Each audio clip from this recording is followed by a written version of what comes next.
In this video, I'm going to audit a Google business profile and tell you what I would do if I was the business owner if I wanted to get more success.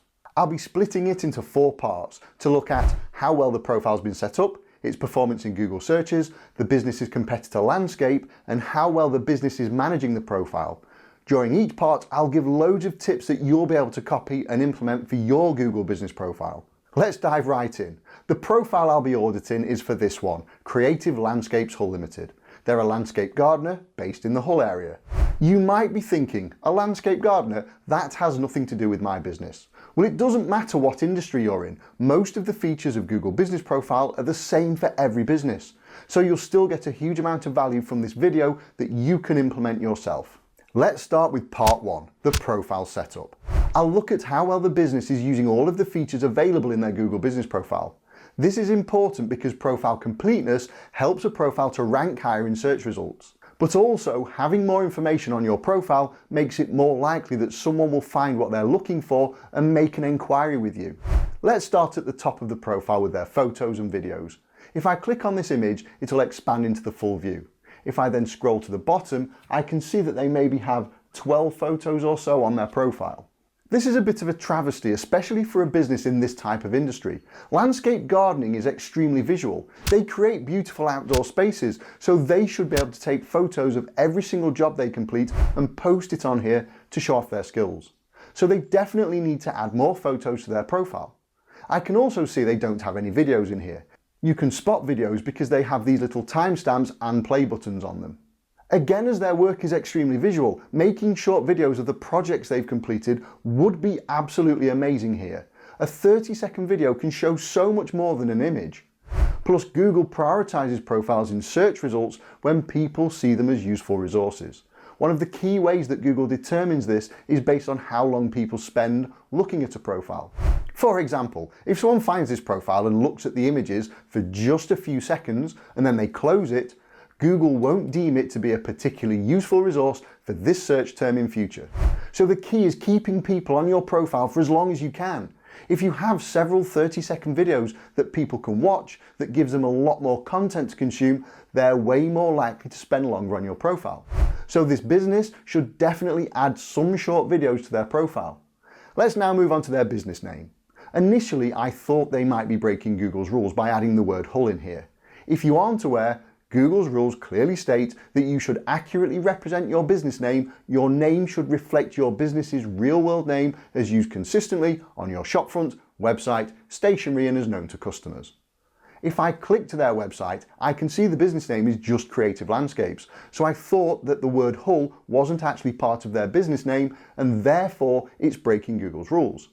However, I scrolled to the bottom of their website and saw that their legal business name is actually Creative Landscapes Hull Limited, so they aren't breaking this rule by having the word Hull in their name on Google.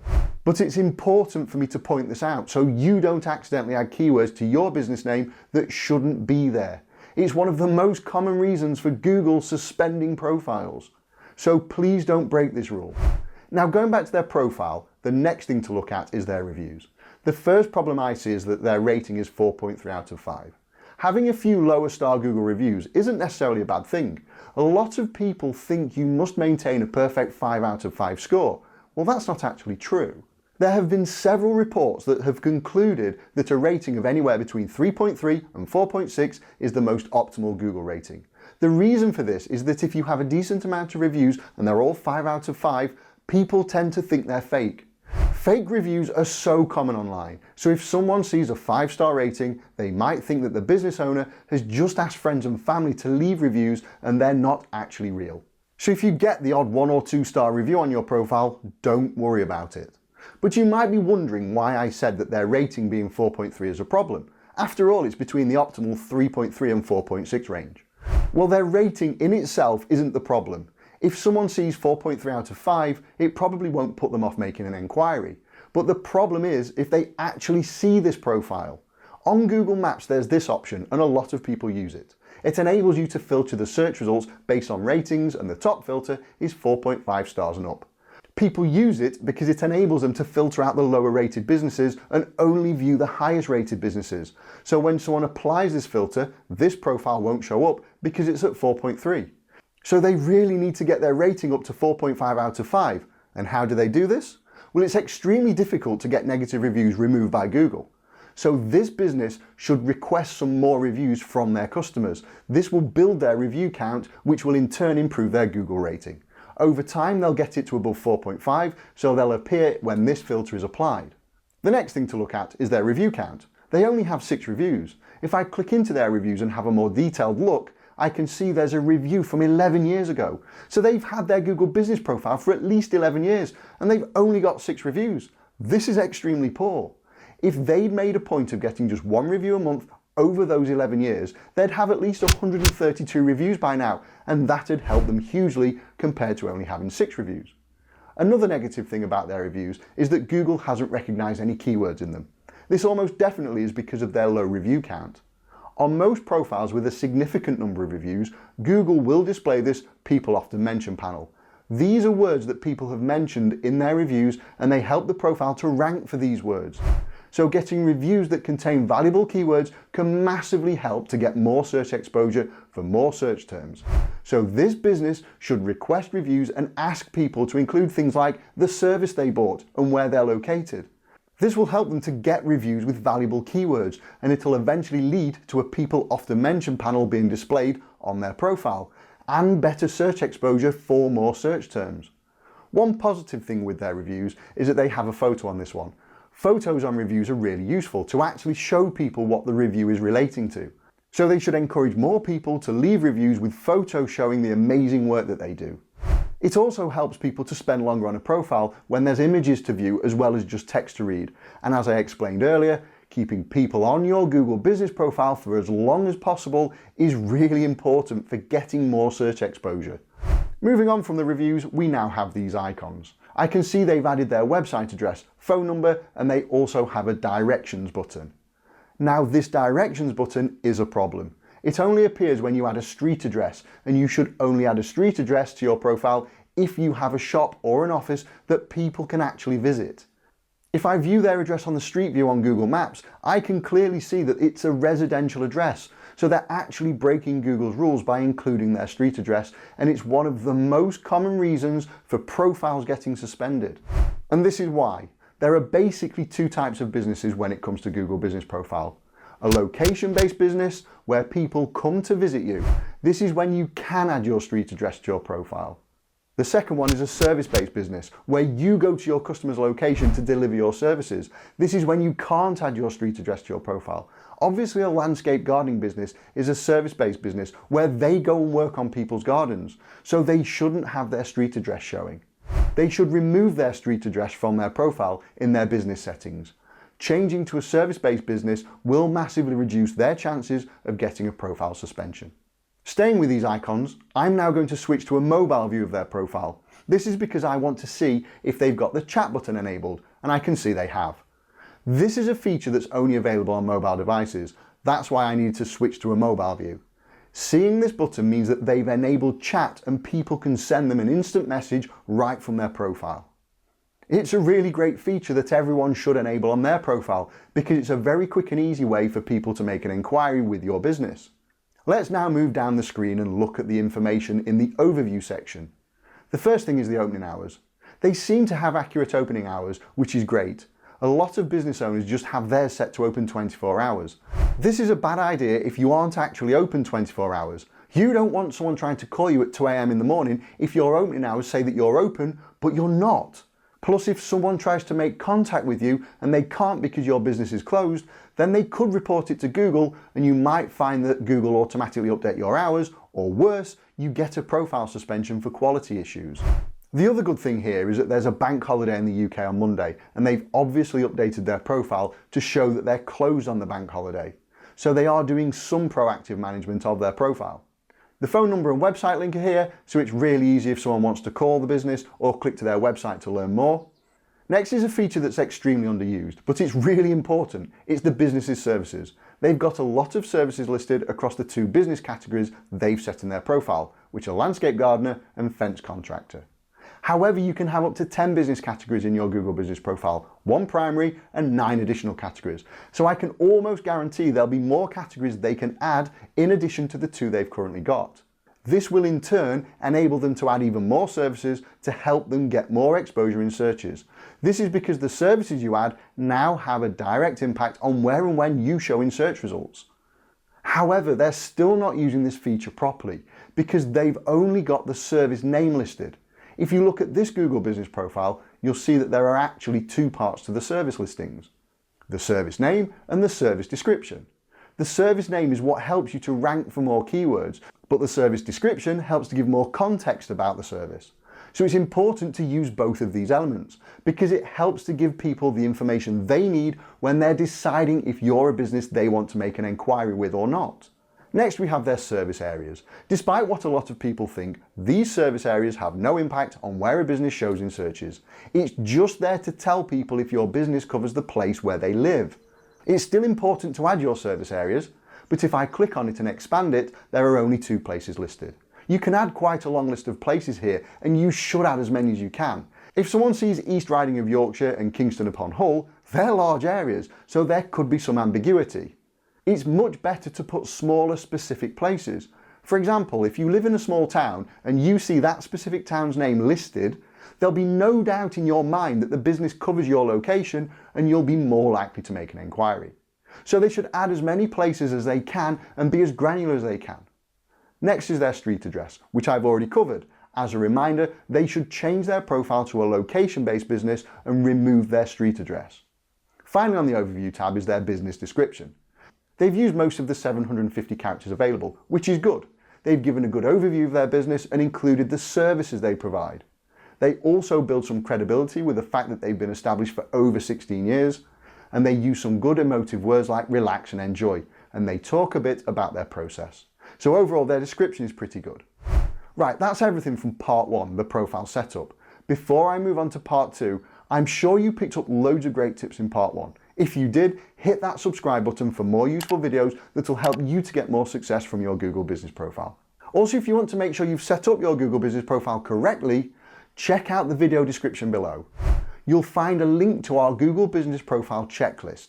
It's a free download we've created that will help you to make sure you've used every feature in your profile. I'm sure you'll find it extremely useful, so I recommend you go and download it right now.